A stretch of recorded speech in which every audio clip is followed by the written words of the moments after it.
எலிமண்டா எப்படி இருக்க? என்ன எலிமண்டை 24 ஹவர்ஸ் ட்ரபிள் குடுக்குற நீ. ஏன்டா இந்த பட்டிக்காட்டுக்கு வந்தானே இப்ப ஃபீல் பண்றேன். கொஞ்சம் கூட மரியாதை தெரியாம நடக்கற நீ. எனக்காமா மரியாதை கொடுக்க தெரியல? அப்ப எனக்கு மரியாதை தெரியல சொல்லு. அப்ப எனக்கு மரியாதை தெரியல. காட்டுல இருக்க நீ எல்லாம் எதுக்கு வீட்ல வந்து உட்கார்ந்திருக்க? வீட்ல வந்து உட்கார்ந்திருக்கணும்னா ஒரு டீசன்ட் வேணும். உனக்கு எஜுகேஷன் இல்ல, நாகரிகம் இல்ல, பர்சனாலிட்டி இல்ல, ஒண்ணும் இல்ல. கண்ட இடத்துல காக்கா போயிட்டு அங்கேயே படுத்துக்கிற. அசிங்கமா தெரியல உனக்கு?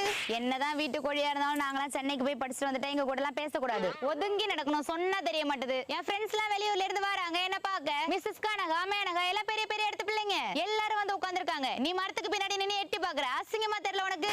ஏமா நான் நின்னு எட்டி பார்க்க கூடாதா? நீ ஏன் பாக்குற? என்னம்மா சத்தம்? ஒண்ணும் இல்ல சித்தப்பா. சரிம்மா, முன்ன மாதிரி கோழிக்கிட்ட எல்லாம் சண்டை போடாத. அவங்க கொடுக்குற முட்டை கறியை வச்சுதான் அவன் 3 வருஷம் படிப்பை முடிச்சாகணும். இப்ப பேசுடி ஒட்டக்கார கொக்கு.